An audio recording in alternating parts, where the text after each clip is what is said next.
Have you ever wanted 4 bald monks to beat you senseless? Or how about an army of automatons doing your bidding and this time they can't say no? Or maybe you want to ascend beyond mortality itself to become a living god. Welcome to Eastern Era, a Chinese cultivation Wuxia colony sim game where I spent my last 100 hours on since release, which was 12 days ago. So, what do you do in this game? Wuxia translates directly to martial heroes, and that's exactly what you're gonna become, because in this world, everyone does Kung Fu. Kung Fu. So how do we get stronger? That's simply through cultivation. So, to explain cultivation, basically you sit on a rock for like 300 years, huffing magical air until your organs turn into tiny suns. And this is called reaching the foundation. And somehow, that's only the tutorial. Then you spend the next 10,000 years getting betrayed by your sect, swallowing every glowing pill you find on the ground and calling everyone either junior, senior, or you tell them that they're courting death. And then you beat them up. Eventually you achieve immortality and then immediately get into a fight with a god who don't like you.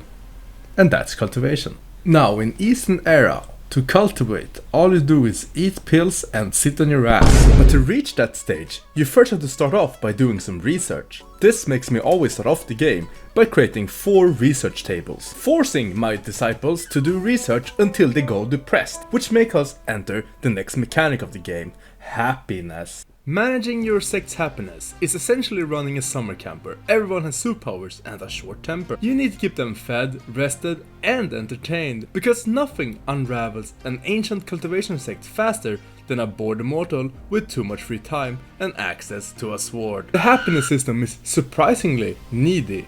Not enough light in a building? Depressed. Not enough food variety? Depressed. Not enough entertainment? Depressed. Your disciples have trained for decades to transcend mortal suffering, and yet a single missing torch sends them into an existential spiral. They can split mountains with their fists, but apparently cannot cope with eating rice twice in a row.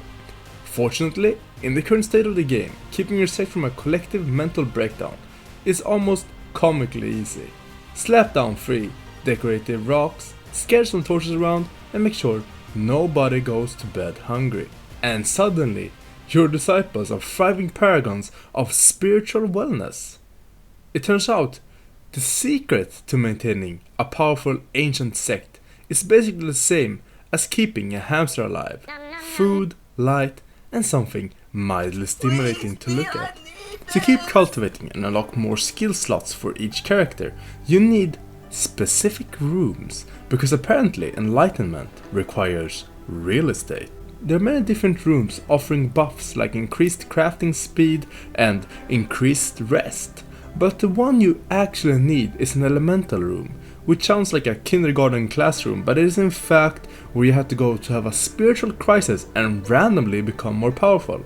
These rooms let you reach a breakthrough, granting you a random ability depending on what element the room is, because nothing says ancient mystical tradition like a loot box made of Feng Shui.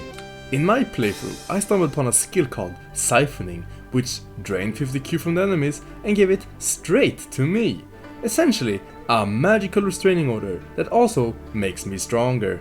I immediately save-scummed multiple times until my character got it, which I'm pretty sure violates at least 3 Taoist principles. Armed with my stolen key and 0 shame, I went on to absolutely bully every other sect at the martial arts tournament. But my confidence lasted exactly as long as it took to meet the top sects, who looked at my carefully safe-scummed key siphoning tournament dominating character and proceeded to erase me from existence. Turns out, draining 50 key per hit is a lot less impressive when the enemy is swinging for 8,000. I had spent hours perfecting the art of stealing pocket change, while the top 6 were robbing banks.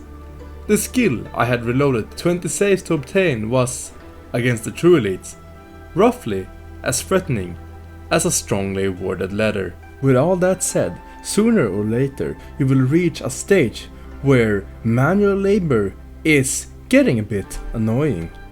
To counteract this, we implement automatons. Now, to be honest with you, even though I spent 100 hours in this game, I only use the automatons for two things: farming and picking up all the shit on the ground. To craft an automaton, you need a energy grid. Now, what is an energy grid? I don't know. However, we will use it and abuse it until all the automatons picks up all my wheat off the floor. With that said, what do I rate this game? I'll give it a solid 5 out of 10. It has the potential to be a 10 out of 10. There's a lot more to this game that I haven't talked about, but the end game is very lacking. It's on Steam and it's not that expensive, but I would probably recommend you to get it on a sale. I'll see you in the next video.